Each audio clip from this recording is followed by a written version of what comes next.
First on this Friday night, 2 house fires in the Triad as people try to stay warm with the temperature plummeting. 1 person is hurt, and folks at another home will have to find somewhere else to stay in the short term. The Winston-Salem Fire Department says someone was trying to light the furnace in the basement at a home on Emily Drive. When they put the torch down, that started a fire. Our crew at the scene saw 1 person put into an ambulance. The fire department says someone was hurt, but did not offer any details beyond that. And a second house fire tonight that we know of. The fire department says a space heater was too close to gasoline, and that sparked a fire at this home on Burke Mill Road. No one was hurt here, but 3 people have to find somewhere else to stay for now.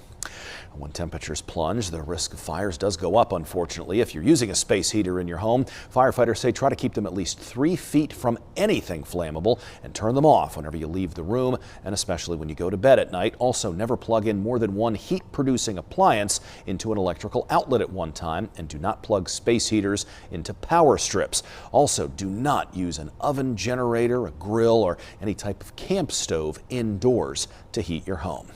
And we say all this because it is a bitterly cold start to the weekend here in the Piedmont Triad. Michelle, not quite as bad as we saw in the days leading up to Christmas, but probably the coldest weather we've had since then, if I'm not mistaken. Absolutely, yeah. Since early December, this is really just one of the coldest weekends. And you can see it spread out across the Northeast, so we're not alone in this. We've got temperatures that have dipped, I should say, some 24 degrees up in New York, 14 degrees in the Triad alone, just within the last 24 hours. So this cold Arctic blast is in place, at least through Saturday. Your temperatures right now about 14 degrees colder from Greensboro through Danville, Martinsville, and 13 degrees colder in Winston-Salem. So very chilly for you right now. We're sitting near freezing or just below. We've just dropped to 29 degrees in Greensboro, feeling like 23. So our winds are still up enough that it's making a difference. You've got 7 degrees for feels like temperatures in Galax. Wind gusts today have been intense, 30 miles an hour across the Triad to 39 in Galax, 46 in Boone. And look at where we're heading. At least we have the sunshine as we talk about that Arctic air in place, but morning lows down into the teens. We've got some sunshine for you and increasingly cloudy by late tomorrow evening. Otherwise, at least we're looking at warmer temperatures by Sunday, and those teens tomorrow morning will feel like the single digits in the mountains to the Triad and foothills, some lower teens. We'll have more on this next. Michelle, thank you very much. All happening now in Asheboro. Eastside Community Center is open as a temporary heating center. It's located on Brewer Street and will stay open until 7 o'clock tomorrow morning. Anybody who needs help can call the number on your screen to get it, 336-465-6432. They will provide transportation. The white flag is flying right now at the IRC Interactive Resource Center in Greensboro. It's to signal it is open too as a warming center for anyone who needs to get out of the cold. The IRC will remain open through 7 tomorrow morning. Firefighters, of course, put their lives on the line when they battle fires, even though they have their protective gear and their equipment. Data shows they are at a much higher risk of developing cancer. It's that leading cause of death for firefighters. In fact, the International Association of Firefighters says they have a 9% higher risk of being diagnosed with cancer and a 14% higher risk of dying from it than the rest of the general population. But as our Louis Tran reports tonight, there's now more help available for our local firefighters.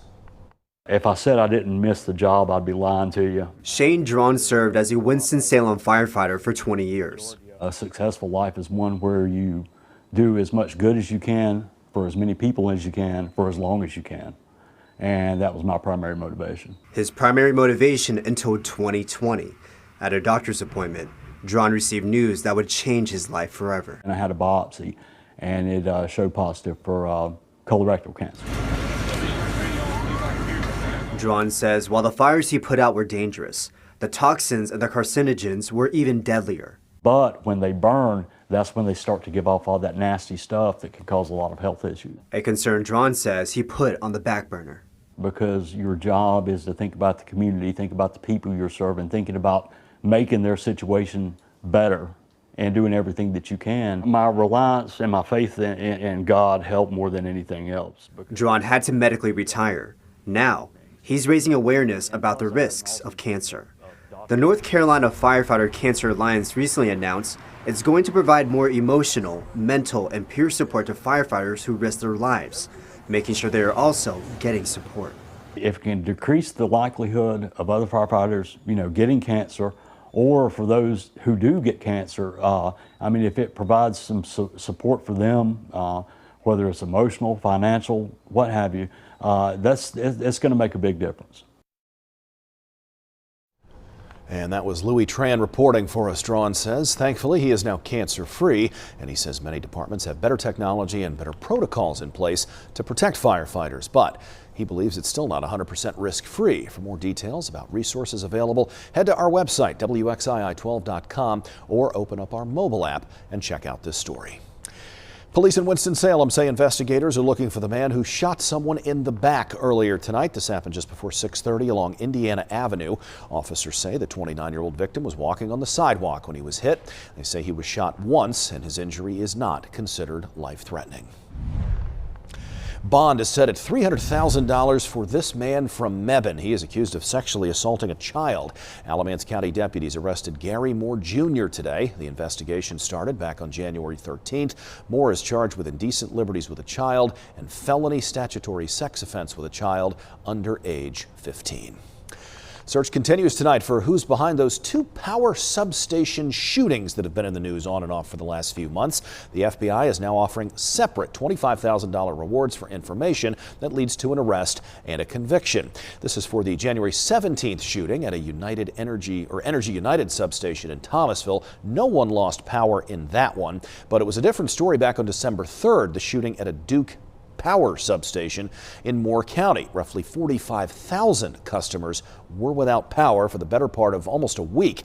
Investigators say right now they do not think these two incidents are related to each other. Happening now, the U.S. Defense Department is closely monitoring a suspected Chinese spy balloon moving east across the U.S. China claims this is a civilian airship used mostly for weather research, and it was blown off course. The Pentagon doesn't buy that explanation, though. We know that it's a surveillance balloon, and we do know that the balloon has violated U.S. airspace and international law. The Defense Department says the balloon has the ability to maneuver and is flying at about 60,000 feet, well above civilian air traffic. The balloon's appearance forced Secretary of State Antony Blinken to postpone his scheduled trip to China just before he was supposed to leave. Investigators say shooting it down could cause damage or injuries to people on the ground, but many Republican lawmakers are accusing the Biden administration of not doing enough about it. That includes this man, North Carolina's senior U.S. Senator Thom Tillis. This afternoon, the Republican tweeted, quote, "The trajectory of the Chinese spy balloon includes flyovers near Fort Bragg and Camp Lejeune. President Biden's decision not to destroy it, even as it passed through sparsely populated areas, is puzzling, and we deserve answers." Within the last few hours, the Pentagon confirmed a second Chinese surveillance balloon. This one is over Latin America. Looking ahead, Monday night, Surry County school leaders will again ask county commissioners to approve a plan that would allow them to add 3 additional school resource officers to work at elementary schools that don't currently have a dedicated officer. Right now, they only have 2 for 11 different elementary schools. The board has expressed concern about funding the positions in the future if they can't secure state grants. We spoke with the principal of Pilot Mountain Elementary School today. She says the school got its first SRO this week thanks to an agreement with the Pilot Mountain PD. It just gives us this feeling, this safety, this sense of security that my staff needs and our stakeholders need. Right now, each middle and high school in Surry County does have its own SRO, but again, this new request is for elementary schools. The latest data from the CDC shows COVID levels are on the rise in the Piedmont Triad. Here's a look at this week's map. Rockingham and Guilford counties are reporting a medium level of spread. They were low last week, so they were green. Now they're yellow. Davidson, Davie, Randolph, Forsyth, Yadkin, Wilkes, and Stokes counties are also dealing with medium spread, so they too are yellow. COVID levels are headed down in Alamance County. It's now low there, so green. Surry County, though, remains orange, reflecting the highest level of community spread. Well, winter is not over, of course, and the CDC says flu season appears to be winding down for the time being. A little bit of good health news. Health leaders say influenza rates this week are about as low as they were in early October. The numbers have been trending down now for about 2 months. The flu peaked quite a bit earlier than it usually does this year, or this season anyway, back in late November. Flu cases have been going down ever since. The CDC says flu activity is considered low right now in North Carolina. Well, you may have noticed a lot of people, particularly people on TV today, wearing red, and that's not just a coincidence. Today is National Wear Red Day. The goal is to raise awareness of the leading cause of death in women, which is cardiovascular disease. Women also account for more than 57% of all total strokes. People all across the region have been using the hashtag #GoRedTriad on social media in support of this cause. We appreciate all your pictures. Employees at Northern Regional Hospital in Mount Airy are among the many who decided to pull the red out of their closets today and wear them to make people aware of what's going on.